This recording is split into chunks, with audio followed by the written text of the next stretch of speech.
si tu es en quête d'emploi, dis, mais qu'est-ce que je peux faire, je dois faire pour pouvoir décrocher un job. Et je commence à passer à l'action. Ah, je dois faire telle chose, ok. Je dois faire telle chose, d'accord. Je dois faire telle chose, ainsi de suite. Donc tu vas commencer à définir une batterie d'actions que tu vas mener au fait. Tu vas commencer à définir une batterie d'actions que tu vas mener pour pouvoir t'en sortir.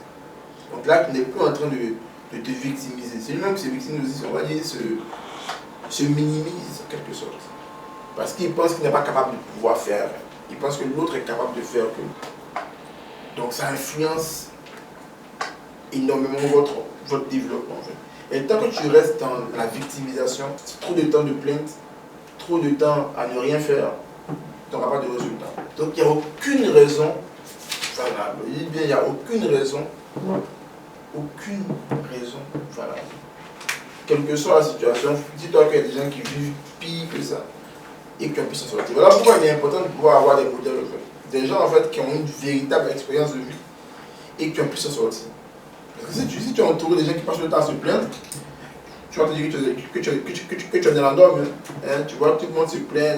Non, il faut sortir. Et puis on a vu que j'ai dit que le deuxième volet de la victimisation, c'est le fait de développer une colère, en fait, de développer une haine envers des personnes. J'ai pris l'exemple des recruteurs. Donc, développer une haine envers les recruteurs. Tant que tu développes une haine envers un recruteur, tu ne pourras jamais réfléchir à comment est-ce que tu vas lui trouver une solution. En fait. C'est quand on vient faire l'interview d'embauche, ok, on vient pour apporter une solution à l'autre. Maintenant, comment tu peux réfléchir à développer une solution pour quelqu'un, comment est-ce que tu vas lui être vraiment utile, si déjà dans ton esprit, tu penses à comment tu vas le contrecarrer si tu te dis telle chose. Si en entreprise, tu trouves que tout le monde est contre toi, comment toi tu vas prendre le temps d'y réfléchir à des idées, à comment collaborer ensemble avec les différents collaborateurs pour pouvoir faire monter l'entreprise. Au contraire, c'est en train d'être dans une concurrence. En fait. Parce que vous savez, qu'est-ce qui crée ça? L'autre est mon collaborateur, il évolue, mais moi je ne réfléchis pas à comment je vais évoluer. C'est comment je vais le contrecarrer. Donc du coup, je regarde ce qu'il fait, puis comment mener une meilleure action. Ça ne fait pas évoluer. Pour ça, tu te focuses par rapport à la personne qui est en face de toi. Alors que toi, tu peux mieux développer que lui.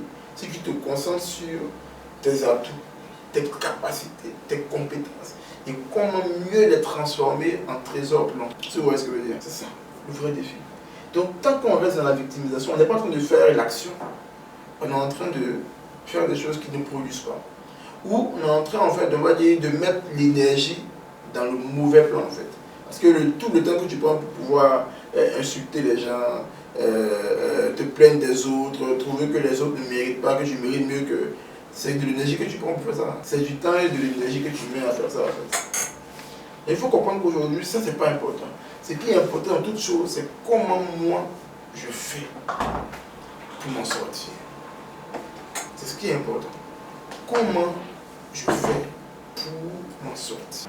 Donc, dans chaque défi que vous allez rencontrer, dans chaque problème que vous allez rencontrer, l'importance sera de fixer les regards sur ce qui peut être la solution pour sortir du problème. Et non, en fait, quelle était la raison du problème. C'est vrai qu'il faut trouver la raison. Une fois qu'on a la raison, on peut trouver des solutions. Mais il ne faut pas qu'on reste focus sur qui a fait quoi. Parce que si on a un problème, puis on passe du temps à se dire qui a créé, qui a entraîné le problème. Est-ce que en faisant ça, on est en train de pouvoir s'en sortir? Souvent tu peux avoir raison. Tu peux être dans un cas de figure où on t'a causé un tort, n'est-ce pas? Pas faux. Maintenant, si tu passes ton temps à dire c'est de leur faute si j'ai échoué, là, bon, tout ça, là, est-ce que ça va résoudre ta situation? Ce qui va résoudre ta situation, c'est le temps que tu as pour réfléchir à comment est-ce qu'on s'en sort. C'est ce qui va résoudre la situation. Donc, dans la recherche d'emploi, c'est ce qui doit vous caractériser. Qu'est-ce que moi je fais pour m'en sortir? Qu'est-ce que moi je fais pour pouvoir être utile aux autres? Parce qu'en vrai, ce que le recruteur recherche chez vous, c'est l'utilité. C'est l'utilité. Quand on prend un joueur de football, par exemple, et on le met sur le terrain, il doit montrer au coach comment est-ce qu'il peut lui être utile sur le terrain. Le coach ne cherche pas des pleurnichards. C'est pareil aussi en entreprise. Les pleurnichards n'ont pas besoin de ça, en fait. Et c'est des gens, en fait, qui ont toujours une excuse. C'est-à-dire qu'il est en retard, il a une excuse. Non, c'est parce que tu as un projet à rendre, tu as une excuse. Non, c'est parce que telle chose. Tu as un truc à faire, non, c'est parce que telle chose. Ouais. C'est-à-dire que vous pensez que vous trouvez toujours un argument à votre échec ou à votre bêtise.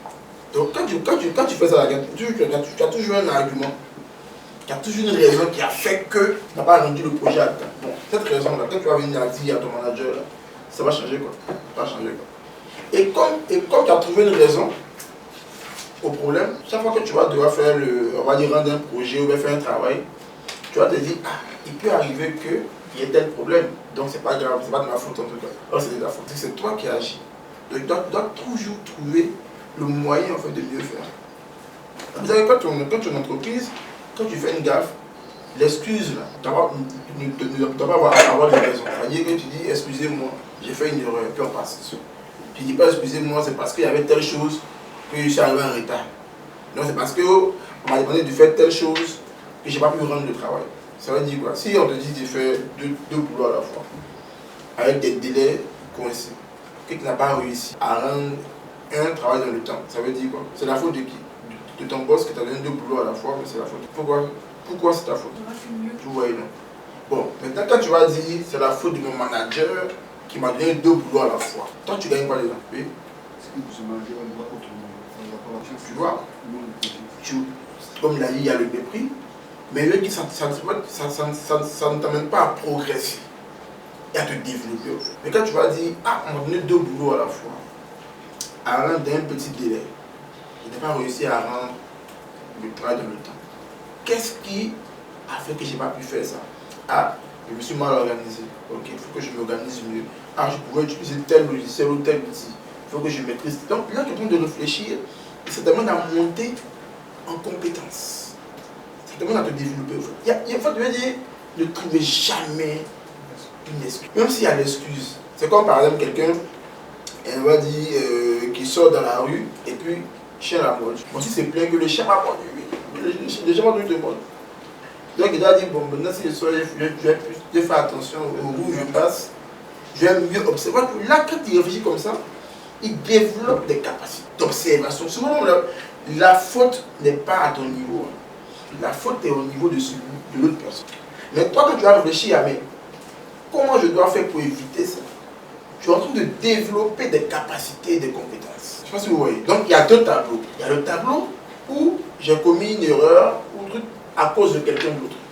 Mais quand je dois réfléchir et passer mon temps à dire c'est à cause de lui que je n'ai pas réussi à faire, je ne gagne rien du tout. Peut-être à la fin, on va dire que tu as eu raison. Bon, tu as eu raison à la fin, là, bon, finalement, c'est toi. Mais quand tu vas réfléchir, mais qu'est-ce que j'aurais dû faire? Mais qu'est-ce que j'aurais pu faire pour éviter ça? Tu es en train de gagner des compétences. Tu es en train de monter en compétences. Tu es en train de développer de nouvelles capacités.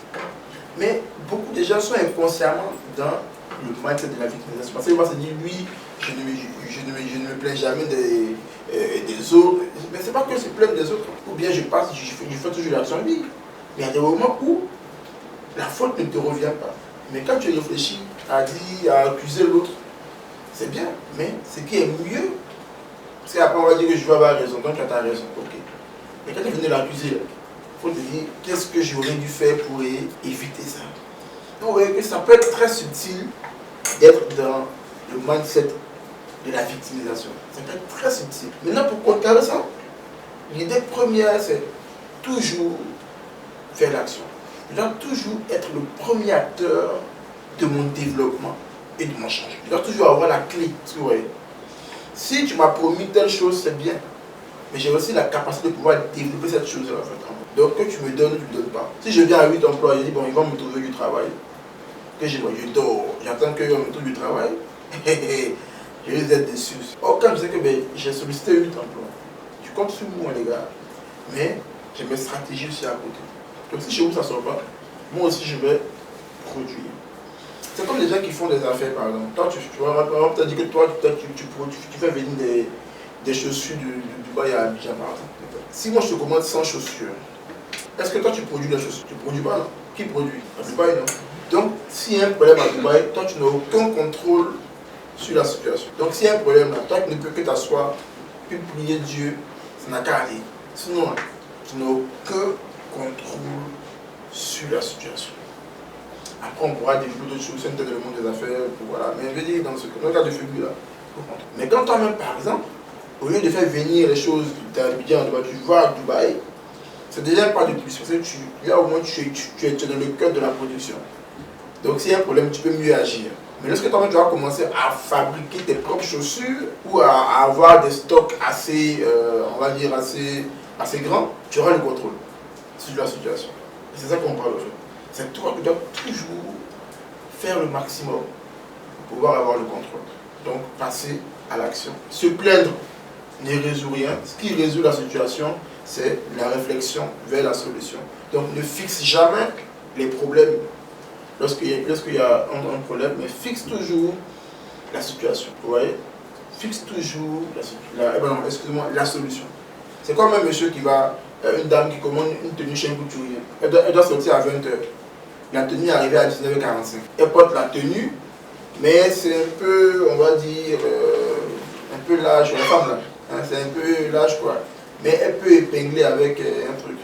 Mais elle dit, elle va appeler le couturier. C'est bon, tu l'appelles à l'heure. C'est pourquoi. Tu dois sortir à 20h. Ta tenue est arrivée à 19h45. Il y a un problème dessus. Tu l'appelles là. Il peut faire quoi? Maintenant, vu que tu dois sortir à 20h, qu'est-ce que tu dois faire? Réfléchis d'abord, comment est-ce que je vais arranger un peu ça?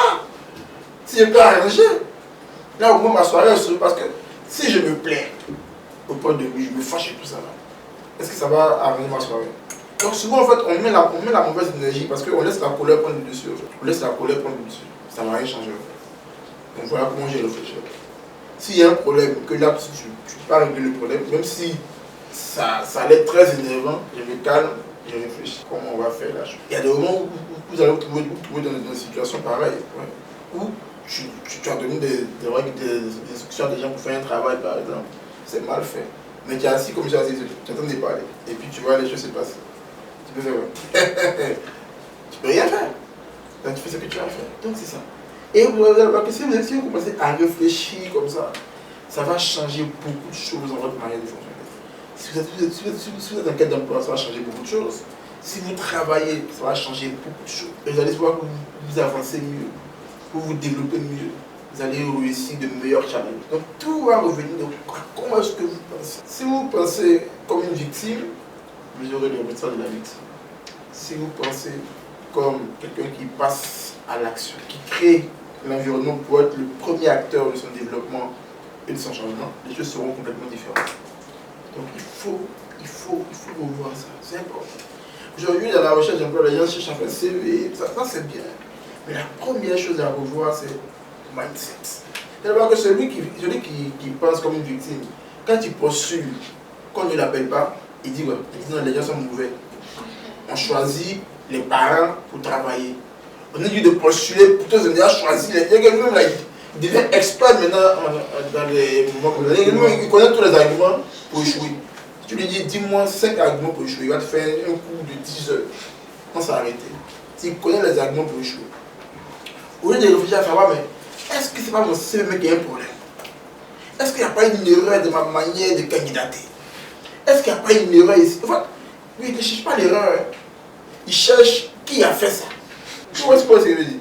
Il cherche qui a fait que on ne l'a pas appelé. Il cherche la source du problème. Oh, c'est le mieux que le problème. Parce que souvent le problème vient de toi. Mais comme tu vois, comme toi tu te vois comme c'est, comme blanc et neige, tu te dis bon, ça peut être moi. J'ai quand même un master, j'ai quand même une licence. J'ai quand même fait mes études aux États-Unis. Ça ne veut rien dire. Tu peux avoir eu un master, faire des études, on va dire, aux États-Unis, tout, et puis ne pas avoir les compétences qu'il faut. Et puis ne pas avoir les compétences qu'il faut. Vous voyez? Donc c'est important de revoir cette manière de penser. Et je le dis, hein, tu peux avoir cette manière de penser, tu peux être en entreprise. Hein. Et puis quand chaque fois on fera des remarques, c'est pas possible. Moi j'ai 10 ans d'expérience. Donc je suis un expert. Vous voyez? Tu as trouvé que ça ne peut pas être toi. Voilà pourquoi au début, quand on fait des interviews d'embauche, on demande toujours aux gens, dites-nous vos défauts. Souvent les gens disent que c'est un piège. Pourquoi vos défauts? C'est pas un piège. Beaucoup ne se connaissent pas. Du moment que tu ne te connais pas, comment tu t'améliores? Souvent, je demande aux gens, mais c'est quoi tes défauts? Ce qu'on veut savoir, ce n'est pas tes défauts en vrai, c'est les points sur lesquels tu t'améliores qu'on veut savoir. Au niveau de l'anglais, voilà, il y en a qui citent leurs défauts. Donc nous, on doit les accepter. Avec le temps, tu me dis, bon écoute, je ouvre un téléphone, mais le problème c'est que le pixel n'est pas bon. Le problème aussi c'est que, donc tu me cites les problèmes de ton produit. Et puis tu veux me vendre ça, d'acheter. Donc quand tu me donnes un problème de ton téléphone, une limite, tu me dis, mais attention, le pixel n'est pas bon, mais le zoom, y a pas, le son n'est pas fort, mais côté écouteur, tu me donnes des cas pour équilibrer, n'est-ce pas? Donc ce qu'on veut savoir, ce n'est pas tes défauts. C'est ça que c'est l'amélioration. Mais celui qui a le mindset de la victimisation, lui, il n'a pas de problème. Lui, c'est vrai que c'est jamais lui, en fait. C'est toujours les autres. Donc lui, il n'a pas de problème. Donc lui, il n'a aucun défaut. J'ai vu plein qui m'ont dit, moi, je n'ai aucun défaut. Vous voyez? C'est qu'il a plus de défauts. Voilà, avec la plus de défauts. Donc, du moment où tu ne te connais pas, tu ne t'améliores pas. C'est ce que j'appelle l'hémorragie interne. Et quand tu connais un problème, tu vas trouver les solutions. C'est comme quelqu'un qui a une hémorragie interne. Est-ce qu'il voit la blessure? Et puis en fait, le gars, quand c'est comme ça, le gars il est en forme. En fait, on ne sait pas que le gars est malade. Et puis il meurt rapidement. C'était plusieurs fois dans des cas d'accident. Hein. L'accident, enfin, un accident grave, tout le monde est blessé, des grosses ouvertures. Il y a un qui est là, lui n'a rien. Il cause avec vous tranquillement, tout ça. Arrivé à l'hôpital, on dit, bon, alors on va tester pour voir s'il y a un souci. Dès que l'évaluateur n'a pas fait, il tombe, il est mort. Ceux qui avaient les grosses blessures, là, on a opéré. Ils sont encore en vie. Parce qu'on a vu le problème. Et on a travaillé là-dessus. Est-ce que vous comprenez? Donc, si tu peignes ce mindset-là, en fait, tu vois, à ne pas voir tes défauts, en fait. Mais voir ce que les gens font qui te font échouer. Ça ne t'aide pas à réussir, en fait. Ce qui t'aide à réussir, c'est lorsque tu prends conscience réellement de voici le problème que j'ai. Et voilà ce que je dois faire. Ce que je dois poser comme action pour m'en sortir. Ça va? Donc ça, c'est ce qu'il faut faire. Et vraiment, c'est ce que je dis à tout le monde. Le plus important, c'est pas qui a fait quoi. C'est comment on s'en sort. Comment on trouve les solutions, les voies et moyens de pouvoir bouger. Et puis de pouvoir arriver à une fin meilleure. Et c'est ce qui est important. La fin meilleure. Donc il faut être capable de pouvoir, en fait, on va dire, il faut avoir la force de reconnaître en fait les choses. Souvent on se cache les choses en fait. Souvent on a peur de reconnaître certaines choses. Mais il faut avoir la force de pouvoir affronter ces démons, comme je viens de le dire. Ouais, souvent tu as un problème, mais tu refuses de croire que tu as le problème. Tu refuses de croire que le problème existe. Pourtant le problème est là. Des gens qui ils postulent plusieurs fois, tout ça, tu leur dis, mais écoute, viens faire une formation CV. Il dit non, oui, il n'y a pas de problème sur CV. J'ai dit, bon mon gars, on va ton CV, on va voir. Quand ça vient, elle dit, avec ça, comment tu veux t'en sortir? Ouais. Et là, en fait, il développe une sorte de phobie. C'est-à-dire que l'idée qu'il a, c'est que lui, dans le fond, il ne peut pas être mauvais. Ok? Et donc, s'il postulait d'une manière quelconque, il va continuer sur la même chose. Ça s'arrête en fait. C'est un peu comme s'il est en colère contre l'emploi. C'est-à-dire qu'il dit, moi j'ai mon CV, on ne me prend pas. Donc il envoie ses mots tous les jours. Au lieu de diriger sa colère vers le sens de fait de dire, bon, comme on ne me prend pas, il faut que je change mon manière de faire pour qu'on me prenne. Donc là maintenant, quand tu enrages là, tu mets toute ton énergie pour réussir. Et lui met toute son énergie pour continuer dans la même chose. C'est-à-dire qu'il est ennemi du changement en fait. Ouais, celui qui est victime, il est ennemi du changement en fait. C'est-à-dire qu'il ne veut pas changer sa manière de faire. Il continue dans la même lancée. C'est comme moi quand j'étais au CPE, une fois on faisait une table de multiplication.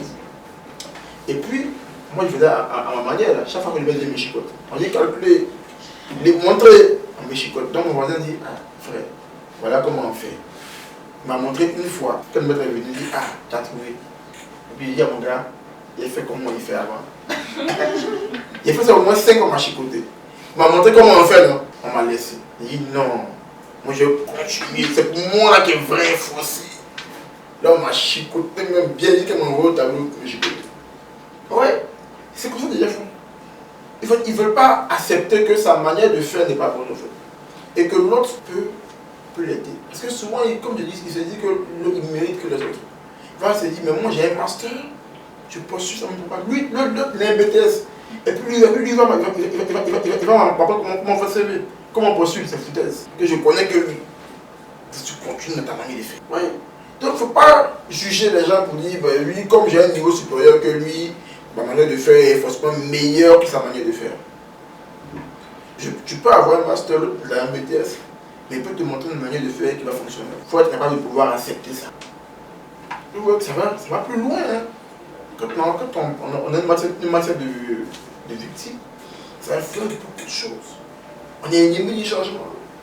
On se plaint, on développe la haine contre les autres, on ne passe pas à l'action. Donc tout ça mis ensemble, ça ne peut que créer du problème. Hein. C'est un cocktail toxique. C'est un cocktail toxique. Donc il faut revoir ça. Peut-être que vous n'êtes pas dans ce cas-là, mais peut-être qu'il y a un élément qui revient, peut-être de ce que je dis, on ne sait jamais. Mais il faut améliorer, c'est important. Parce que c'est ce qui va vous amener à pouvoir vraiment réussir dans votre carrière professionnelle. Donc il faut vraiment développer toutes ces choses de manière excellente.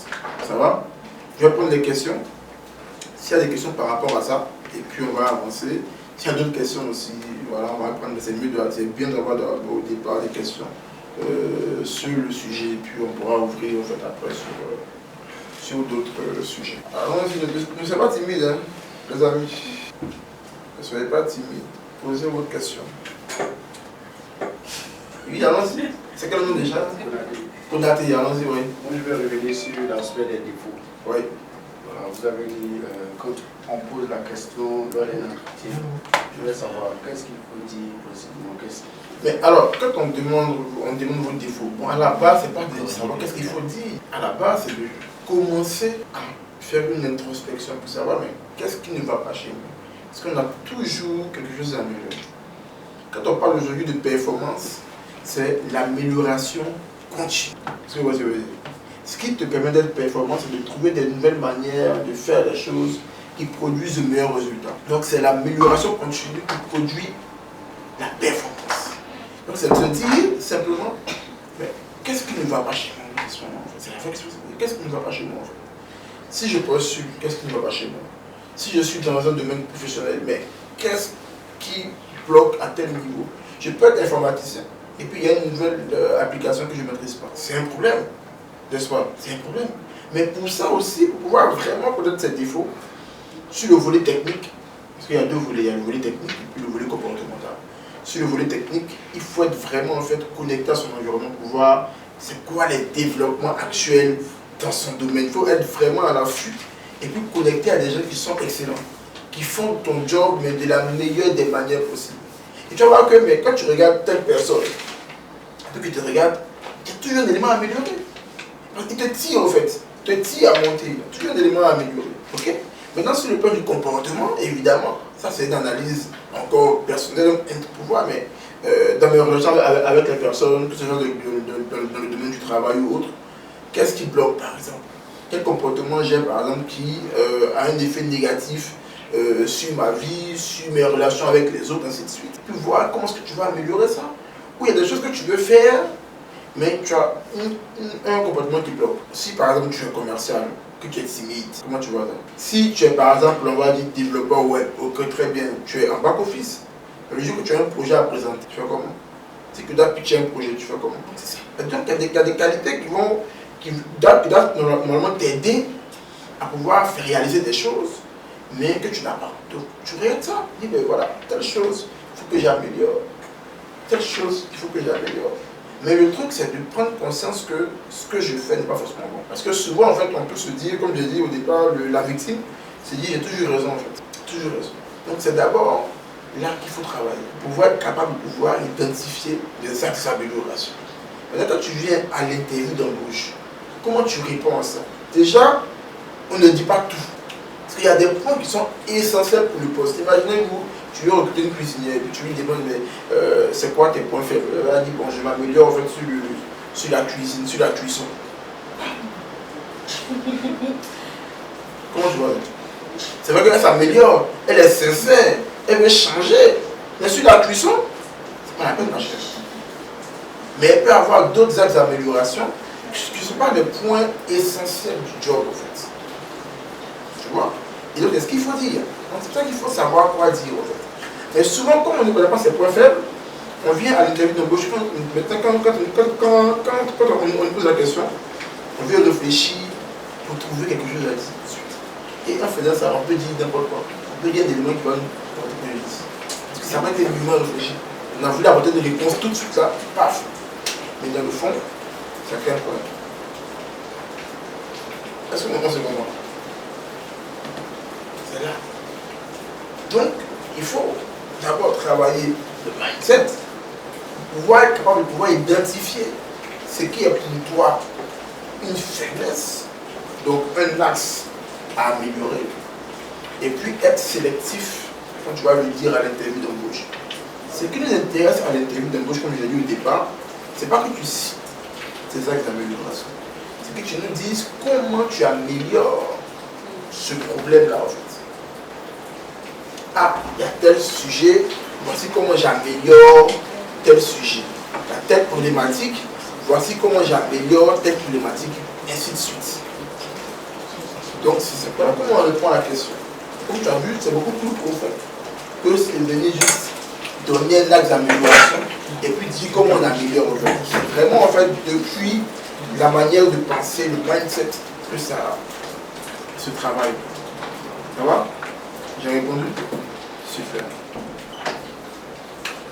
La parole est à vous, hein. C'est pas timide. Oui, je voulais juste ajouter quelque chose. Pour résumer ce que il ne faut pas dire des faiblesses, il faut être en position de faiblesse. C'est-à-dire, comme il a dit, si tu es une cuisinière, puis on te demande quel est ton défaut, et puis tu dis que tu t'améliores dans la cuisson, ça veut dire que rien que tu cuisines, mais cuis vraiment bien. Et ça te met en position de faiblesse par rapport à la position à laquelle tu es venu appliquer. C'est ça. Ok. D'autres questions? Bon, moi je vais revenir ici, c'est ce qu'il a dit là. Oui. Sur le volet comportemental. Ok. Voilà. Et puis quand on avait parlé, l'exemple du téléphone, tu mets le téléphone, bon, la tête des feux, mais aussi voici tes qualités en fait. Bon, un exemple. Enseigne-moi le concept de ça là. Mon défaut, en tout cas, je peux dire que j'aime le retard. Oui, comment tu peux aimer le retard? Bon, pas que. Tu as un retard, mais c'est pas que tu aimes le retard. Les clubs aujourd'hui, ça s'impose à mon fait. Non, mais ça ne s'impose pas à toi. Parce que, en fait, tu veux dire, tu ne réfléchis pas à comment faire pour ne pas être en retard. Souvent, tu vas voir que tu habites, par exemple, on va dire, en gré. Tu travailles au ballon. Et puis que tu veux au moins devenir en retard. Pourquoi? Parce que tu dis, comme je suis proche, il peut me lever un peu plus tard. Je vais arriver à l'heure. Maintenant, tu dois voir. Bon, comme je suis proche, je vais me lever beaucoup plus tôt. C'est une question en fait de prise de décision en fait. Dans chaque problème, là, on s'en sort lorsqu'on prend la décision réelle de changer.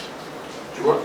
Parce que souvent on n'est pas prêt en fait à appliquer le changement en fait. C'est ça le problème. J'ai pris l'exemple de la maison. Hein. Donc comme je suis à 2 pas, je peux me lever 1 heure avant l'heure du boulot. Et tu arrives à retard quand même.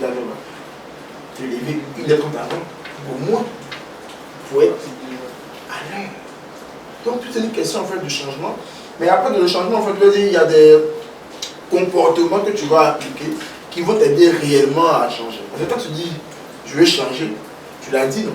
Mais il faut des actions maintenant qui vont t'aider à changer. Celui qui dit qu'il n'est pas bilingue, il parle, son anglais n'est pas bon. Il a reconnu. Hein? Maintenant tu dois faire quoi que l'anglais soit bon? C'est la vraie question. C'est pas seulement de reconnaître ses défauts, c'est de voir qu'est-ce que je fais en place. Je mets en place pour pouvoir changer cette faiblesse et la transformer en force. Parce que le but, en fait, c'est de pouvoir transformer la faiblesse en force. Ok? Le but, c'est de pouvoir transformer la faiblesse en force. Ok? Ça peut aller? Donc c'est ça. Toutes les questions de prise. Le changement là, ça fait lorsqu'on prend la décision de changer. Tout à l'heure, j'ai parlé de mindset, de victimisation, tout ça. Mais il n'y a pas une formule magique à respecter. À dire que tu dois changer. Ou bien, il n'y a pas une formule magique à faire. C'est toi qui décides de. N'est-ce pas? Quand on a dit, tu dis, ah c'est vrai. Hein. Donc maintenant, je vais réfléchir comme ça. Je vais agir comme ça. Donc ça dépend de toi. On dit, tu as vu, non? On dit, vous connaîtrez la vérité. La vérité vous affranchira. Mais comment la vérité t'affranchit? Quand tu es convaincu que c'est la vérité, tu décides de. Oui, non. Donc c'est comme je dis toujours, l'esprit de l'excellence, c'est décider d'être le meilleur. Je prends la décision. Tu vois. Là, pourquoi il ne faut pas prendre des décisions en fait, au hasard comme ça. Il faut prendre des décisions suivies d'action. Voilà. Tout à l'heure, j'ai dit que, si vous suivez, j'ai dit que vous devez faire l'action. Vous devez faire l'action. Vous devez faire l'action. Tu vois là, dans le cas où tu es en retard, peut-être que c'est le sommeil qui a le dessus sur toi. Moi, tu maîtrises pas la faute. Tu as vu, non? Ouais, il faut toujours garder le contrôle. Qu'est-ce que je veux dire en fait? Il faut faire le maximum pour garder le contrôle. Après, j'ai pris l'exemple de celui qui vend peut-être les chaussures. Qui part en Dubaï pour venir à Abidjan. De toute façon, au final, il ne fabrique pas les chaussures. Mais s'il les commande depuis Abidjan et que ça vient, il a un contrôle qui est très faible sur la production. Et quand il va chercher à Dubaï, tu lui as dit qu'il ne fabrique pas les chaussures, mais le contrôle qu'il a là-dessus est beaucoup plus poussé que lorsqu'il reste à Abidjan, par exemple. Ok? Donc tu vois, c'est à vous de mettre en place des paramètres, des actions, des stratégies. Quand on prend le cas de celui qui a une quête d'emploi, par exemple, et qui dit quand il postule, on ne le contacte jamais. L'action qu'il va faire, c'est de dire, je vais essayer de contacter un devancier pour voir qu'est-ce qui ne va pas dans mon CV. Là, il est en train de poser des actions pour pouvoir passer au changement, par exemple. Ok? Après, il va dire, bon, vu que j'ai amélioré beaucoup de choses dans mon développement, dans ma procédure de recherche d'emploi, je vais mettre en place maintenant quelques paramètres, quelques éléments pour mieux suivre ma recherche d'emploi. Donc, par exemple, maintenant, quand il va postuler à une offre, il va noter le nom de l'entreprise où il a candidaté, il va noter, il va garder la fiche de poste, par exemple. Première chose, parce que la décision, on la prend. L'action, ça peut être de changer quelque chose, d'aller voir quelqu'un, par exemple, pour pouvoir te conseiller. Mais il y a ce qui est durable aussi. Parce qu'il y a deux niveaux d'action. Je viens voir Apollinaire, aide-moi sur mon truc. Ok, d'accord. Maintenant, après, quel système je mets en place qui me permet de pouvoir vraiment perdurer dans la décision que j'ai prise? Si j'ai pris la décision de maintenant améliorer mon CV, qu'est-ce que je vais faire qui va m'aider à rester constant dans cette amélioration-là? Soit de suivre un coach de manière permanente sur les réseaux sociaux qui va me donner des conseils chaque jour. Parce que souvent tu peux dire je vais faire, et puis tu essaies une fois, et puis après tu reviens dans la bêtise. Mais lorsque tu mets en place un processus qui t'aide à pouvoir rester en alerte tout le temps, ça devient une habitude en fait pour toi. Comme quelqu'un qui dit que lui, vraiment, il a du mal à prier. Donc il s'en va voir un ami qui a aidé à prier. Le jour où l'ami n'est pas là, il ne prie pas. Là, s'il dit, bon, je vais mettre maintenant alarme sur mon téléphone, chaque 1 heure, ça sonne, il est là de prier. Alors que ça devient comme. Ça devient intégré. Chaque heure, ça te rappelle. C'est chaque heure. Donc tu as mis en place un élément qui va te permettre de pouvoir rester constant dans ce que tu fais. Dans la recherche d'emploi, tu vas commencer à suivre un coach de manière permanente sur les réseaux. Donc mettre l'alarme dès qu'il y a une nouvelle vidéo, ça te signale par exemple. Tu vas commencer à mettre en place un outil de veille, comme Google Alert Pro, qui va chaque fois en fait, t'emmener en fait, des offres d'embauche qui sont dans ton domaine d'activité. Aujourd'hui, on a des alertes avec LinkedIn Job, avec Google Alert Pro, JobMeRMe. C'est 3 outils qui peuvent t'emmener des alertes sur des offres d'embauche. Mais la différence avec Google Alert Pro, c'est que lui peut t'emmener des alertes sur plusieurs choses qui sont dans ton domaine d'activité autre que les offres d'embauche. Parce qu'aujourd'hui, ce qui est important, ce n'est pas que de postuler avec son CV. C'est de savoir, par exemple, quelles sont les occasions où les gens du domaine dans lequel je me se réunissent pour aller rencontrer des personnes, faire du réseau. Par exemple, c'est de savoir quelle entreprise arrive en Côte d'Ivoire, et de savoir quel type d'opportunité est venue, par exemple. Donc, quand tu mets sur Alert Pro, par exemple, tu es dans le domaine, on va dire, transit, tu mets comme Alert Transit, tout ce qu'il y aura comme info de transit en Côte d'Ivoire, donc tu vas recevoir ça, par exemple. Chaque jour, qu'il y a un élément sur le transit en Côte d'Ivoire, tu vas recevoir ça. Donc, ça devient un outil de veille qui te met toujours en alerte. Toujours en alerte.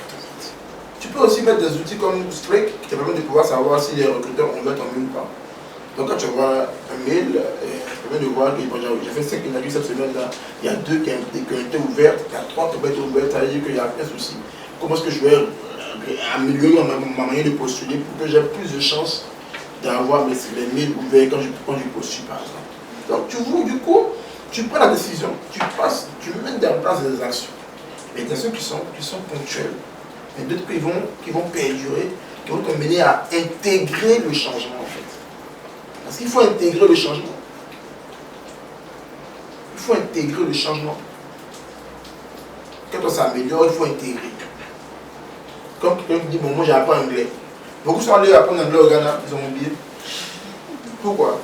Parce que dans l'environnement, personne ne parle anglais. Alors qu'il y a des clubs d'anglais à Abidjan qui existent, où chaque semaine tu peux aller pour parler anglais, ou présenter-vous pendant 2 heures anglais. Ça maintient, non? Donc tu as eu la volonté de changer. Donc tu as payé 40 billets pour aller au Ghana. Tu as payé appartement pendant 6 mois. Tu as parlé anglais. Mais quand tu es revenu, est-ce que tu as mis en place une structure pour maintenir ça? Ce changement. Est-ce que vous voyez? C'est pareil. Même quand tu as développé une nouvelle compétence, vous savez, les compétences, c'est comme quelqu'un qui apprend à rouler un vélo. Est-ce que quand on est lancé à rouler vélo, on apprend? Moi, ça fait peut-être 5 ans que je n'ai pas roulé vélo, ou 6 ans. Je n'ai pas roulé de vélo. Donc si je monte sur un vélo, je pourrais rouler, mais je ne pourrais plus cabrer comme je cabrais, déraper. Je ne peux pas bien délaisser. Ah, c'est la mort. Mais quand je vais reprendre le fil, ça va revenir. C'est comme une compétence que tu développes.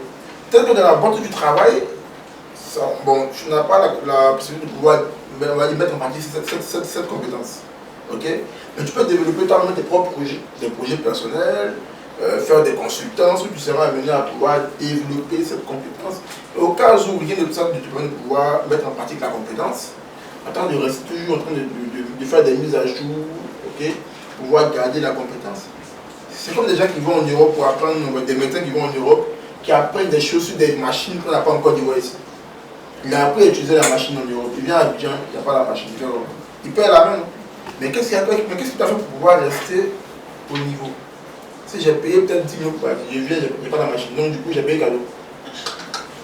Il doit peut-être se dire, bon, s'il y a des vidéos, Constant vient toujours regarder les vidéos, pouvoir maintenir la compréhension. S'il y a des conférences, formations sur le sujet, par exemple, je vais développer, je vais participer à ces conférences-là pour voir les évolutions du matériel, les nouvelles manières de faire et tout. Donc quand je prends la décision de changer, il y a des actions que je vais mener. Il faut mettre la structure en place qui va t'aider à intégrer le changement. Est-ce que vous suivez un peu?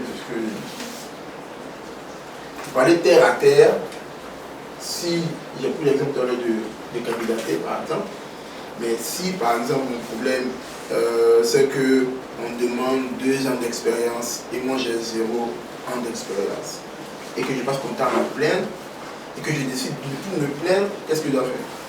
Je dois commencer à cultiver on va dire à cultiver l'idée qui est je dois chaque fois me mettre à niveau. Chaque fois me mettre à niveau.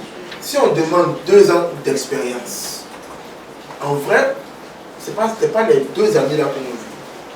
On se dit que pour pouvoir faire ce travail-là, pour pouvoir avoir les compétences qu'il faut pour ce boulot, il faut faire 2 ans dans le milieu. On peut faire 6 mois et puis avoir des compétences qu'on demande pour 3 ans d'expérience. Vous savez ce que je veux dire? Quand on dit 3 ans d'expérience, on ne peut pas dire, moi, comme j'ai 1 an, j'ai dit à mort. Il faut savoir quelles compétences on demande pour faire ce job. Parce que ce que l'entreprise recherche, ce n'est pas tes 3 ans d'expérience, ou tes 10 ans d'expérience, ou ton master. Ce sont les compétences pour faire le job et le faire bien que l'entreprise recherche. Est-ce que c'est pour moi? Est-ce qu'on me suit? Donc, il ne faut pas te dire, non, quand tu vas commencer à dire, ben, écoute, moi je ne peux plus me plaindre, donc du coup je vais commencer à faire des mises à jour pour monter. Il ne faut pas t'arrêter, hein. La formation est continue. Et puis vous savez, on n'apprend pas que par la formation qu'on va faire des cabinets. Le seul fait de dire, bon, on va demander de faire tel projet, je ne comprends pas. Google, c'est une formation. C'est un réflexe fait. On te pose une question que tu ne comprends pas. Ou bien il y a un truc qu'on t'a demandé de faire au boulot, tu n'as pas compris. Google. Mais attention, il faut aller à la bonne source. Parce qu'il y a tellement de sources sur lui, il faut pouvoir détecter la bonne source. Google ou YouTube. Donc tu apprends comme ça en fait. Et apprendre, ce n'est pas seulement en fait en train de se former soi-même. Ou bien aller suivre un cabinet. En travaillant sur un projet dans le domaine associatif ou ONG, tu es en train de pouvoir avoir de l'expérience. Et de l'expérience, on tire les compétences. En développant un projet personnel, tu es en train de pouvoir développer une expérience et en tirer des compétences. Maintenant, le problème, c'est que on ne considère pas ce qu'on fait comme projet. Si quelqu'un me dit, ben, écoute, moi je suis commercial, que pendant 1 an j'ai vendu Bissap, quand je vais me demander, mais est-ce que tu as l'expérience? Il va dire non, il n'a pas d'expérience. Vous voyez ce que je veux dire? Si quelqu'un est commercial, il a vendu Bissap pendant 1 an, je lui demande, est-ce que tu as l'expérience dans le domaine commercial? Il va dire non. Il n'a pas d'expérience. Or, l'expérience, ce n'est pas les 4 lignes de l'entreprise. C'est être au contact de ton domaine d'activité, ok? Mener des actions techniques qui te donnent de l'expérience, je veux dire, pas forcément technique, mais être en action dans ton domaine d'activité, te donne de l'expérience. Quand tu es commerçant, tu vends ça, donc tu trouves des idées pour que les gens achètent tes jus. Bon ou faux? Donc tu développes un portefeuille client. Première chose.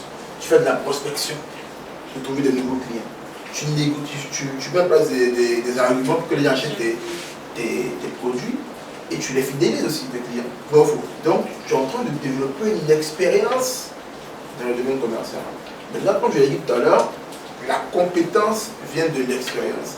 Parce que j'ai fait telle chose que je peux faire telle chose ou que j'ai telle compétence. Donc, pour pouvoir savoir simplement c'est quoi tes compétences. C'est qu'à regarder qu'est-ce que tu as fait. Peut-être que, on va dire, j'ai vendu des oranges, donc on se promenait de quartier en quartier. Mais j'ai tiré quelles compétences de la vente d'oranges de quartier en quartier que je peux utiliser dans le domaine professionnel. La persévérance, n'est-ce pas? La témérité, n'est-ce pas? L'endurance, n'est-ce pas? L'aisance relationnelle, parce qu'il n'est pas honte. Pas approcher forcément les gens pour discuter. Et tout ça, ça peut être utile dans une boîte où tu es payé à 4 millions par mois. Ah, tu es étonné, non? Aujourd'hui, dans l'entreprise, on ne cherche pas des robots. On cherche des hommes. L'homme, il a une personnalité. Et dans la personnalité, il y a ses qualités humaines et puis il y a ce qu'il a appris techniquement. Et ce qui va t'amener à réussir et à te démarquer, ce n'est pas la technique, c'est le comportement et l'attitude. Ce qui fait les personnes, ce n'est pas le savoir technique. Ce sont les valeurs qui t'aident à mieux utiliser ton savoir technique. Je prends toujours le même exemple, c'est tellement précis. Prenez un comptable, par exemple, qui maîtrise toutes les applications comptables, mais qui n'est pas organisé. Est-ce qu'il peut s'en sortir? Prenez un policier qui n'est pas empathique. Le jour où quelqu'un va aller accoucher à l'hôpital avec sa femme, la dame en train d'accoucher, elle demande les papiers du véhicule. Il n'y en a pas. On dit, bon, t'as fait rester ici. J'ai déjà vu ça, un fait divers, le monsieur devait aller accoucher avec sa femme. La dame doit accoucher. Le monsieur l'accompagne. On demande de payer 1000 francs, il ne passe pas. Il dit non, il n'est pas 1000 francs. Mais quand elle a fini d'accoucher, il dit non, il faut payer en dépense. Le tout donner chez 1000 francs. La dame est morte. Ouais. Donc, malgré tout ce qu'il a appris à l'école de police, il lui manque quoi? L'empathie. Ça, là, on apprend ça à l'école. Même quand tu prends. Non, ce mot est tellement fort, je ne peux pas personnel. C'est l'éducation. C'est l'éducation. Qu'on a à la maison, qu'on a à l'église, qu'on a au quartier, qu'on a à l'école. C'est l'éducation. Si vous prenez par exemple un informaticien, mais qui n'est pas intègre, il y a un problème. C'est lui qui connaît les systèmes. Il peut t'envoyer un virus tout ce que ça part. Et puis tu as payé 2 millions pour ton sortir. Tu sais qui peut faire ça? C'est comme les hackers. Le hacker là, s'il veut t'écrire, il va t'écrire. Il a la capacité de pouvoir détruire ton business aujourd'hui à la minute. Mais est-ce qu'il fait ça? Mais ce n'est pas intègre, il va faire ça. Après, il y a les hackers méchants qui passent le temps à envoyer des virus aux gens et puis ils ont rien pour dire qu'on peut vous aider à résoudre le problème. Et que le problème, il sait qu'il peut résoudre. Puis il vient résoudre et puis tu le payes. Parce qu'il n'est pas intègre. Vous voyez? C'est comme quelqu'un par exemple qui est manager, qui gère plusieurs pays portefeuille, mais qui n'est pas organisé. Il peut oublier des réunions. Des réunions importantes qu'il a oubliées. Ou bien, ça va, en réunion avec le DG, il a mal rangé les documents là, il ne retrouve plus un document. Un document, il retrouve. Ou bien quelqu'un qui est distrait. Quelqu'un qui a mis c'est juste son téléphone distrait. Qui a assis à ton DG, il attend de parler, toi tu entends. Comment est-ce qu'on peut s'en sortir? Peut-être que ton boulot, je le connais bien, mais le DG a des problèmes. Il faut que tu lui poses sur ton téléphone. Est-ce que ça c'est un acte de respect? Est-ce que toi on peut te garder?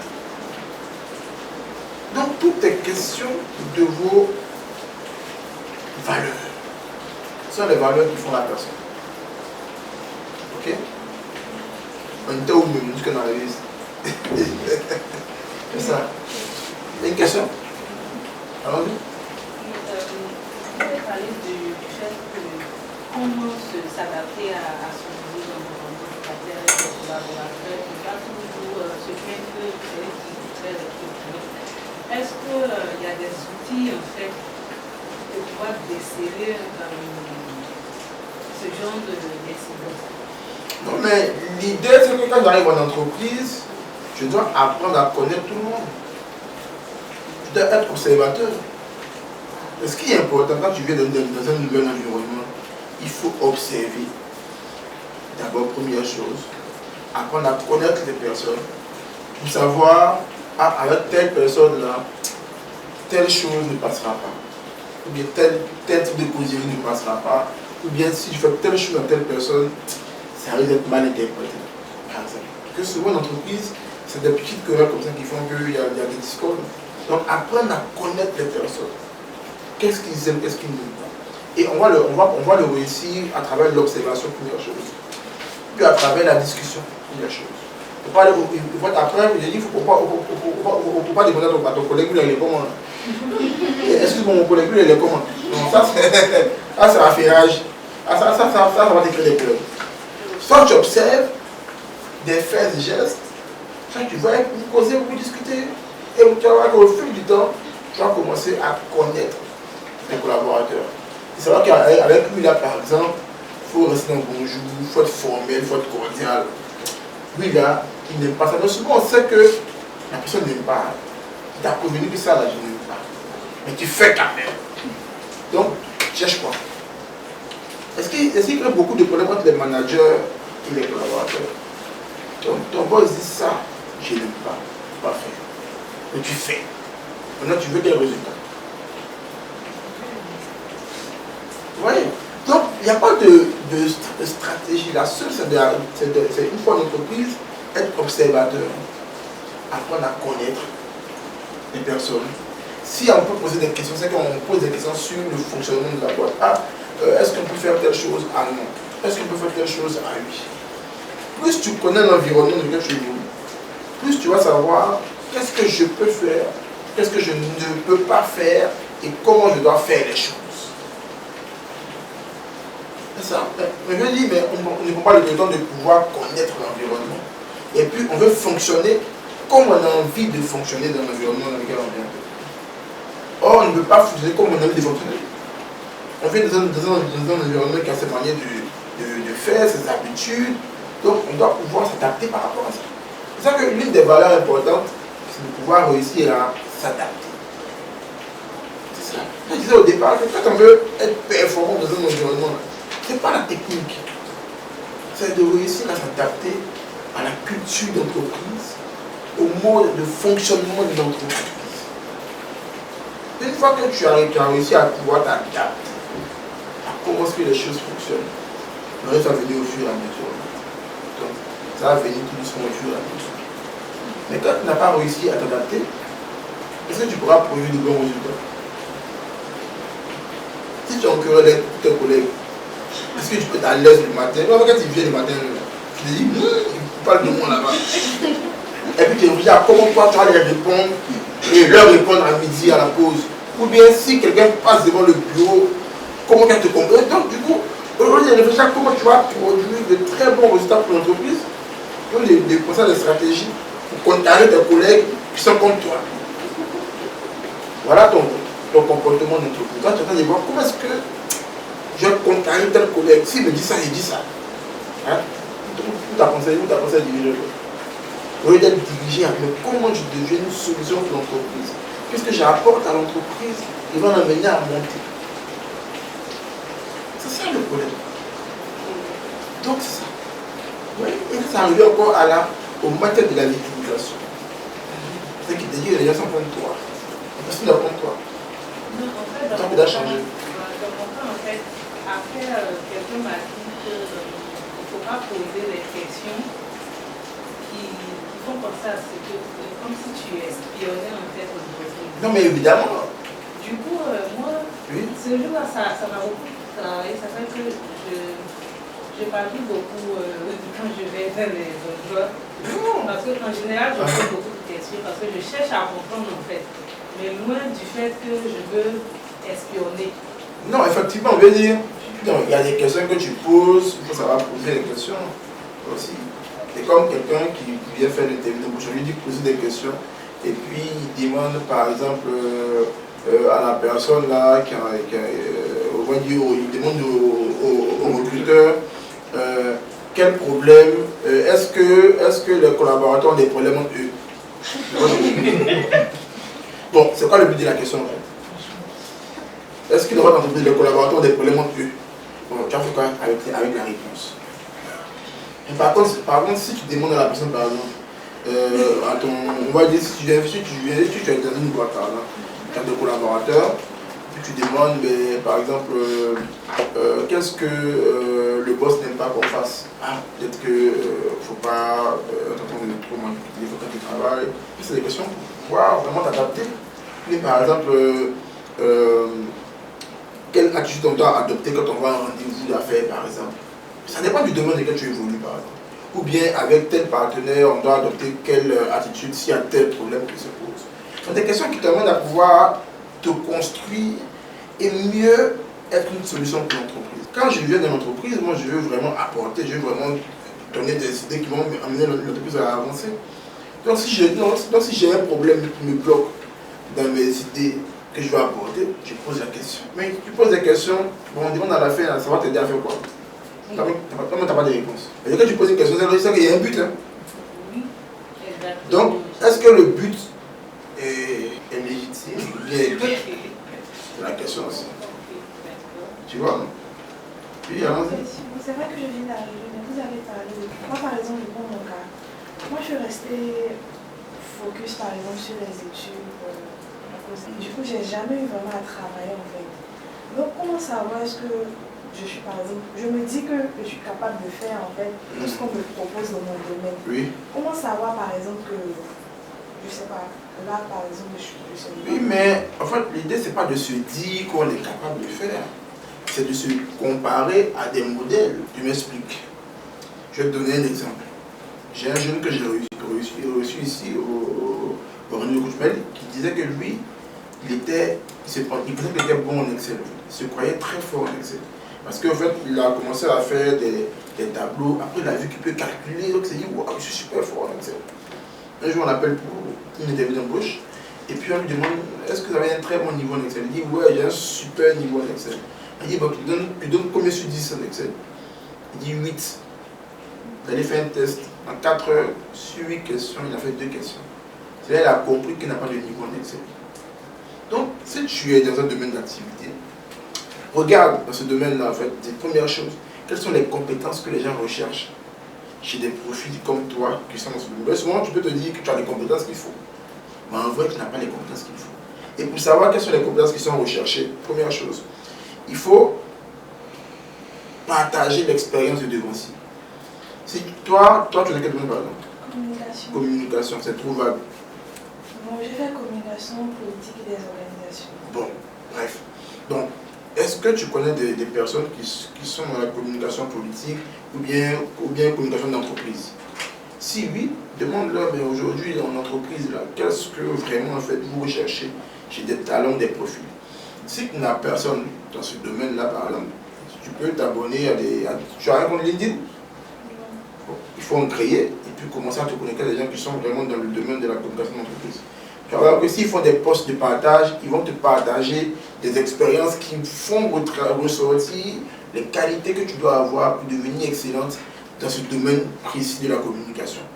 Première chose.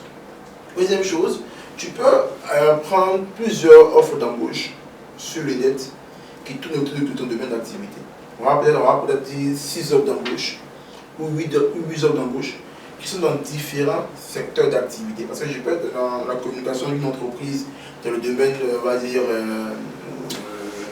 informatique, un autre dans le domaine des relations publiques. Donc je vais prendre plusieurs offres comme ça pour voir quelles sont les qualités ou compétences qui sont transversales. Ça veut dire que si je fais communication politique et comme entreprise dans une banque ou dans une boîte informatique, quelle qualité va toujours revenir? Prendre une information avec des gens qui sont excellents dans ce qu'ils font. Si je veux prendre quelqu'un qui fait la com entreprise, il faut qu'il soit excellent dans ce qu'il fait. Là, il pourra me donner la vraie cartographie, les vrais besoins, les vraies qualités que je dois avoir pour pouvoir m'améliorer. Ça marche? Maintenant, comment je vais évaluer tout ça? Je l'ai dit au départ, il faut traîner avec des gens excellents pour que tu vois la meilleure manière de faire telle chose. Plus tu as des gens excellents, plus tu vois les meilleurs niveaux à avoir. Si tu avais quelqu'un qui n'est pas excellent, donc tu vas penser que ce qu'il fait là, c'est le top des tops. Si tu vis dans un pays où les plus riches ont des maisons 3 pièces, tu dis oui, pour être riche, il faut avoir une maison 3 pièces. Quand tu vas commencer à sortir pour aller en France, tu vas voir que les riches, ils ont une maison 15 pièces. Et du coup, ça change ta manière de voir. Parce que tu traînais avec des gens qui n'étaient pas excellents. Donc tu as pensé que leur standard, c'était le meilleur niveau. Quand tu as commencé à t'ouvrir au monde extérieur, à te connecter à des gens qui sont vraiment très bien dans ce qu'ils font, tu vas pouvoir voir quel est le meilleur niveau à atteindre et puis te comparer à ce niveau-là. Est-ce que tu me suis? Donc, à la base, c'est de se construire un modèle. Ah, si je veux réussir dans le domaine de la communication des entreprises, je dois avoir telle qualité, telle compétence, telle compétence. Tout ça, tu vas le tirer de quoi? Le tirer de l'échange avec des dévanciers, si tu en connais. Des vidéos de dévanciers qui parlent du domaine sur YouTube ou sur LinkedIn par exemple, des posts de personnes qui sont sur LinkedIn mais qui parlent du domaine dans lequel tu évolues et qui donnent de vraies qualités, de ton analyse que tu as eu à faire en prenant 6 ou 8 offres d'embauche, évidemment, pour sortir les qualités qui reviennent tout le temps. Puis quand tu te dis, bon, on me demande de pouvoir faire une stratégie politique, est-ce que je sais faire une stratégie politique? Oui ou non? Si oui, c'est bien, mais il faut que je cherche à avoir des personnes qui ont fait de vraies stratégies politiques. Même que je parle sur Google ou autres sites reconnus pour voir comment est-ce qu'on bâtit une vraie stratégie politique. Et puis je vais comparer ce que moi je sais faire avec ça. Pour voir si je suis loin de la réalité ou si je suis proche de la réalité. Le tout c'est de pouvoir être connecté à son domaine d'activité. À Abidjan, tu vas voir qu'il y a peut-être plusieurs événements où on parle de stratégie politique, où on parle peut-être, on va dire, de communication d'entreprise. Donc là, il doit participer. Pour voir les meilleurs en train de parler du domaine. C'est quand quelqu'un qui est excellent parle, là, tu arrives à voir, apparemment, voilà comment est-ce qu'il fait telle chose. Là, comment il a réussi. Donc tu tires des expériences et puis tu peux mieux t'évaluer par rapport à ça. Donc l'idée finale, c'est de pouvoir être connecté à son environnement, mais à des sources, à de bonnes sources de personnes qui font le job de la meilleure des manières possibles. Moi, quand j'ai commencé le coaching employé, je le dis toujours, je pensais que j'étais le seul à faire ça en Côte d'Ivoire, en 2018.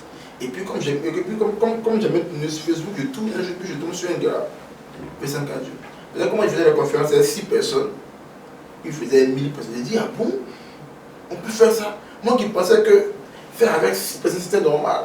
Voilà, et qui fait avec 1000 personnes, ça m'a ouvert l'esprit, dit, on peut dépasser ça. Le même mois, j'ai fait une conférence, j'ai eu plus de 400 demandes de participation. Parce que j'ai vu qu'il y a mieux que ce que je faisais. Mais si tu restes enfermé chez toi, derrière ta machine, à postuler, en te blaguant dans ton monde que tu es bien, tu ne vas pas avancer. Il faut sortir de sa bulle. Hein. Souvent, dans notre bulle, on pense qu'on fait les choses de manière excellente. Moi, je veux toujours voir qu'est-ce que les plus dangereux du milieu font. Comment ils font telle chose. Ils ont atteint quel niveau. Pour pouvoir mesurer ce que je fais par rapport à ça, pour voir que j'ai encore du boulot à faire, il faut que je monte. Voilà comment ça s'améliore continuellement. C'est ce que j'avais dit à mon ami tout à l'heure. Voilà comment ça s'améliore continuellement. Donc si tu restes dans ta bulle à t'enfermer en pensant que ce que tu fais là, c'est ça qui est la vérité, c'est ça qui est super bon. Le jour que tu vas aller postuler, tu vas voir que je suis loin de la réalité. Donc c'est de s'ouvrir à son domaine d'activité, de se connecter à son domaine d'activité. Ça va? Est-ce que tu as compris ce que j'ai dit? Tu as bien compris? Oui, j'ai compris. Super. Dernière question, hein, on doit finir. Oui? Oui, cher auditeur, est-ce que vous pensez que les compétences qu'on acquiert dans la vie associative jouent un rôle effectif? Ça joue trop un grand rôle. C'est ce que je disais tout à l'heure, en fait.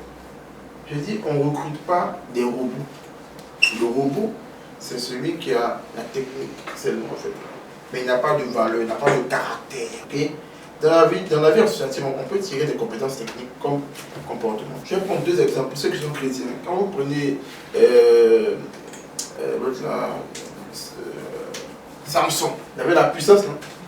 Il était très fort. Mais devant une femme, il est tombé. Et puis c'est elle qui a fait qu'ils ont coupé ses cheveux et il est mort.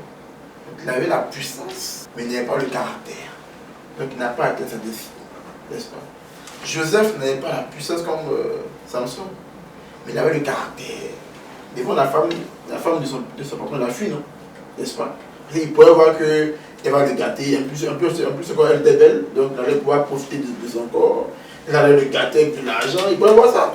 Il avait le caractère, l'intégrité, le respect, donc il a fui.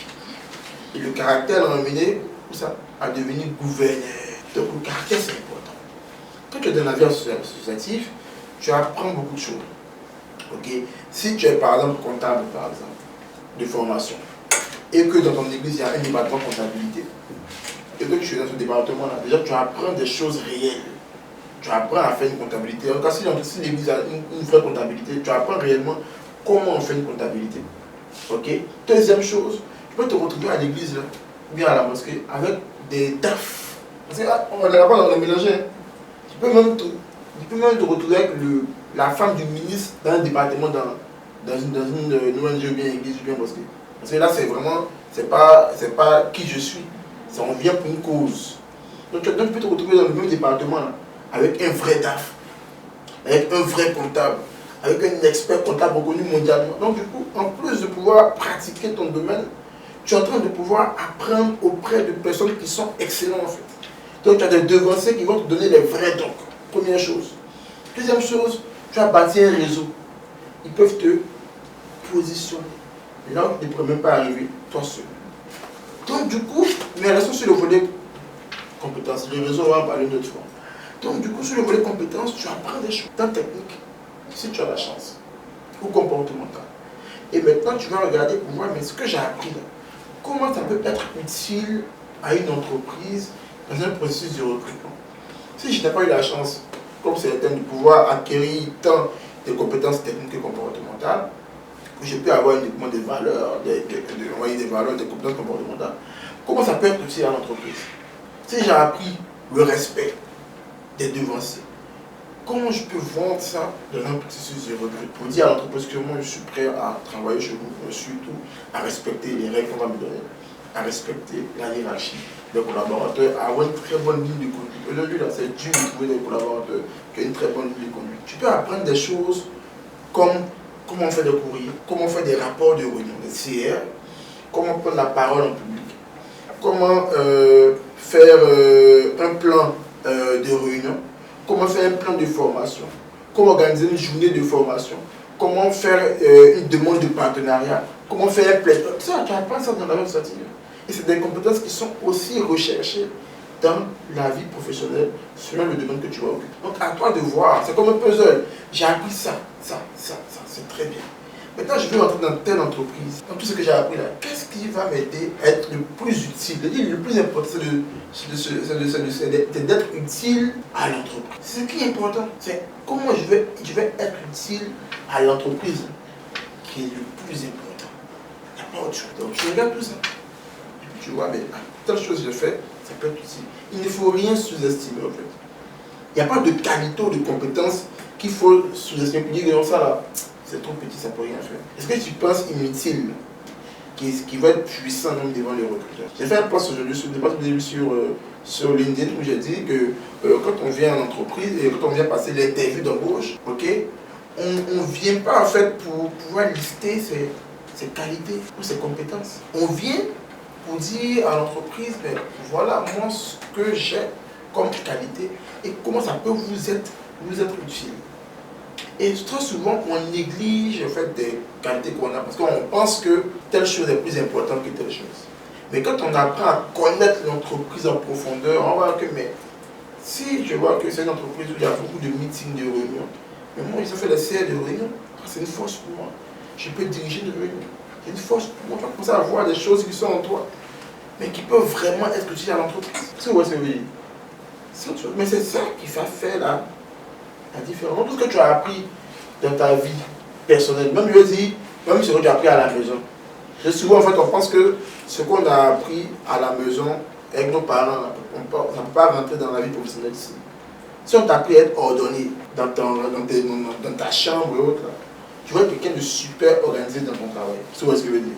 Souvent, on a honte de dire des choses. Moi, j'ai une amie qui a été recrutée à la BAD, au département, on va dire, c'était quoi déjà là? Je crois que c'est achat, un truc comme ça, bien, achat ou bien autre.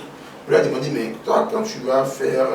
On lui a dit, mais tu as quelle expérience dans le domaine d'achat? Elle dit, moi, quand je vais au marché, pour acheter quelque chose, si c'est 5 000 qu'elle m'a mis et qu'il est prévu acheter 5 000, je ne dépasse pas le budget. C'était un budget.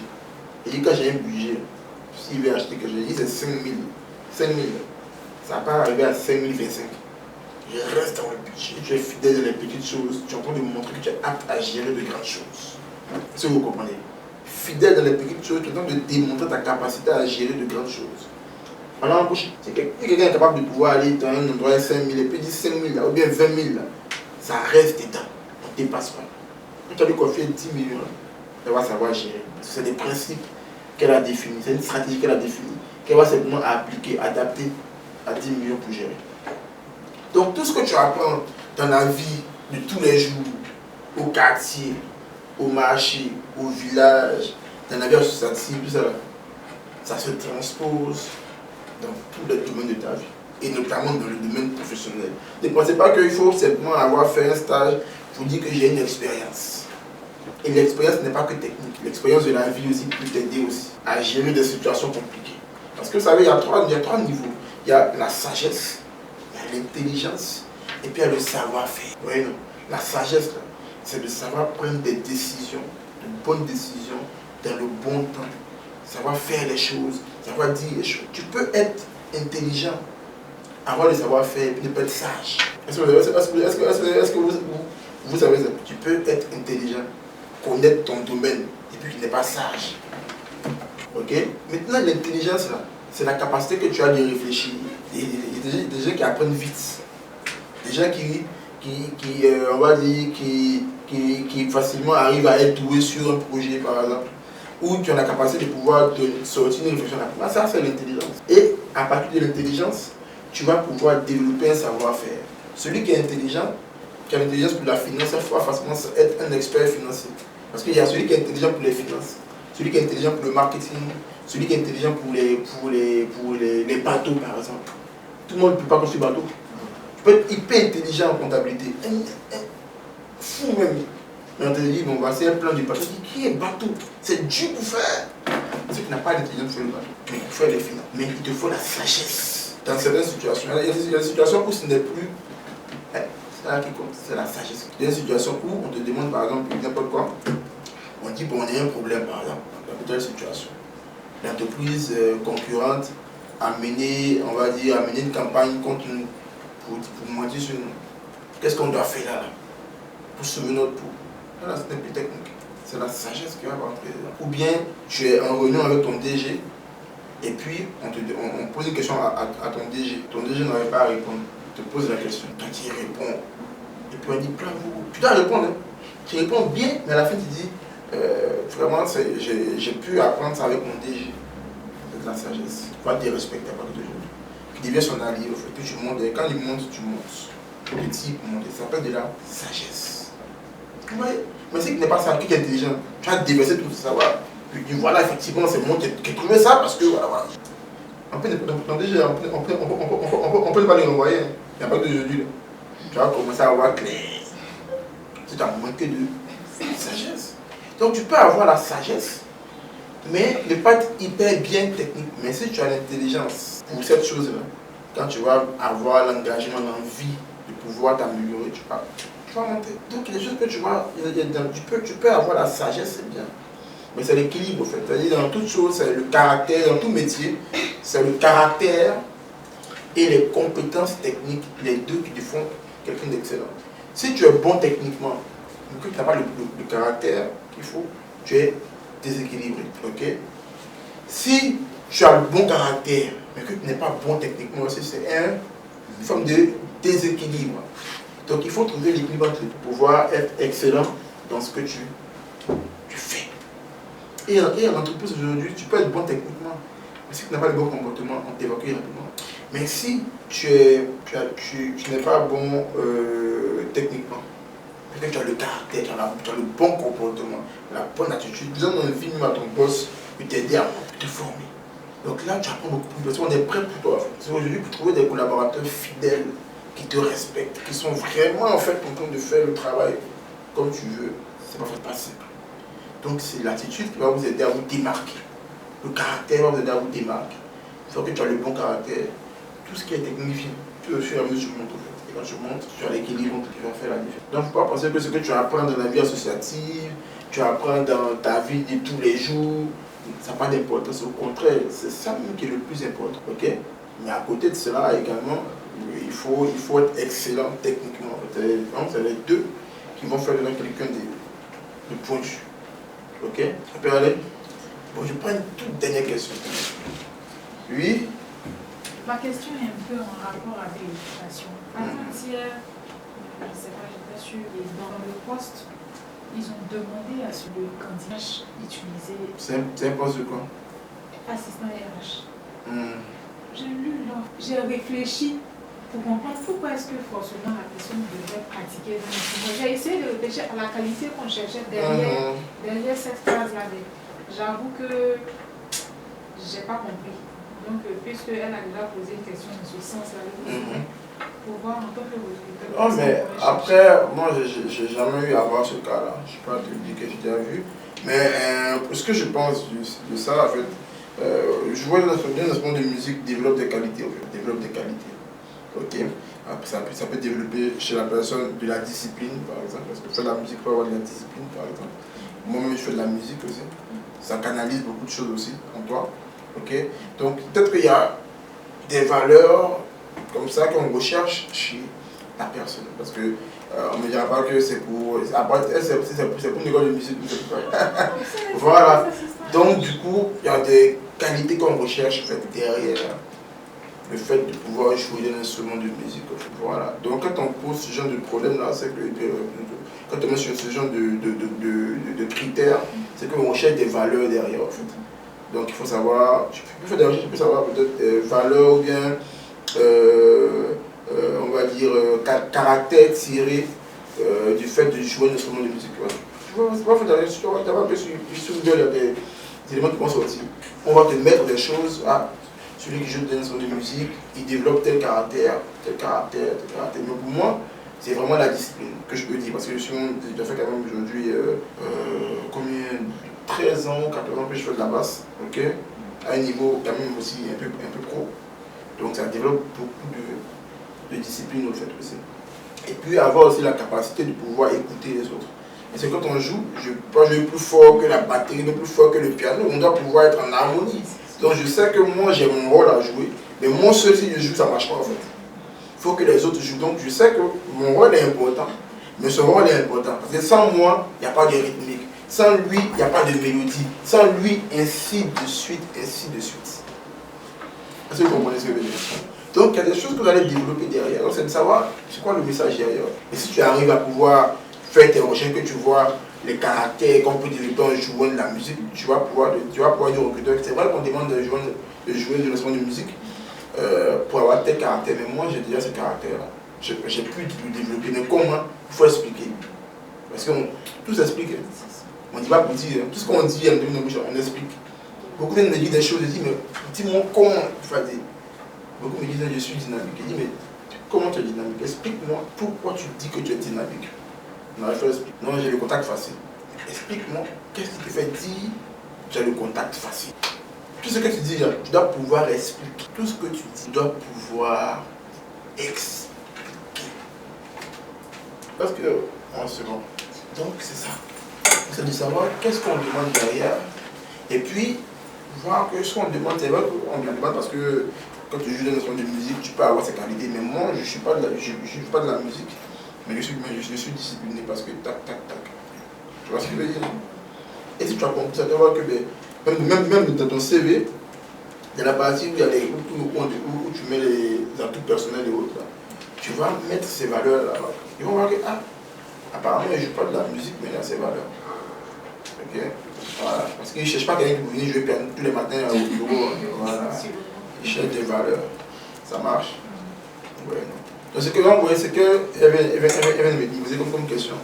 Je n'ai jamais entendu ça, cette question. Et je n'ai jamais eu affaire à ça. Mais comme j'ai l'intelligence pour le développement du capital humain, pour la gestion de l'humain, je peux répondre à ça. Parce que j'ai l'intelligence pour ça. Mais après, il y a la sagesse. Dans notre domaine de coaching, il y a la sagesse. Quelqu'un me dit non, que mon manager a volé mon projet. Comment je dois réagir? Vous pensez que ça, c'est l'intelligence qui va te dire comment on réalise? Et quelqu'un va lui dire, ben, avant il a volé, il faut aller dire ça à votre DG. Ils vont lui renvoyer. J'ai vu non. Là, c'est pas la sagesse. Oui, donc, dans notre métier, il y a la sagesse qui va. Donc, il faut faire la différence entre la sagesse, l'intelligence, et puis le savoir-faire. Quand on prenait la Bible, je crois dans un des livres, la chronique, quoi, quand ils étaient en train de construire le temple, pour Salomon, quoi, Dieu a mis des gens la sagesse, l'intelligence et le savoir-faire pour faire ces choses. On a bien distingué les trois. Donc c'est important de comprendre. Ça va? Super. Super, ça marche. Bon écoutez, on va devoir mettre fin à notre échange. Ça a duré pratiquement 1h39 minutes. Donc on a duré. Toutes choses à une fin. Donc il y a une fin à ce coaching. Vous voyez qu'on a développé jusqu'à arriver là. Donc c'est un long sujet. Hein. Donc, il faut simplement retenir que je dois faire l'action. Je dois être le premier acteur de mon changement. Parce que soit je décide de me plaindre, okay, d'accuser les autres, de trouver une excuse à tout et ne pas avancer. Soit je décide de ne plus trouver d'excuses à quelque chose, de ne plus accuser quelqu'un, de ne plus me plaindre, de ne plus haïr les autres, mais trouver qu'est-ce que je dois faire pour que les situations puissent s'améliorer, pour que les situations puissent changer. Donc c'est à toi de passer à l'action. Donc on était dans le thème, non? C'est quoi le thème? Qui peut me rappeler le thème de non, donnez-moi le thème, les amis. C'est le mindset de la victimisation ou de l'énergie. C'est ça? Tu as su que c'est ça? Non, attendez, voilà, voici le thème ici. Détruire le mindset de la victimisation et devenir une solution dans son domaine d'activité. Mais on va dire un peu mieux également et passer à l'action. Ok, allons-y sur l'action. Parce que vous savez, le mindset de l'aide, il est lié au mindset de la victimisation. Donc, on a vu passer à l'action le vendredi suis passé. Là encore, on a vu passer à l'action. Donc, le vendredi prochain, on a rendez-vous dans Alidou. Oui, le 20. Ça, hein? Oui, on a rendez-vous. Donc, on va traiter une autre volet du mindset. Donc, on a 6 volets. On a déjà traité 2 volets. On va traiter un 3e volet. Il faut que je vois lequel. On va traiter un 3e volet pour le vendredi prochain. C'est important que plus tu comprends mieux les choses, plus ta manière de fonctionner change. Ça change. Et c'est ça qui amène les grandes nations à évoluer. Hein, le mental, la manière de penser. Et ce qui fait les nations. Ça marche?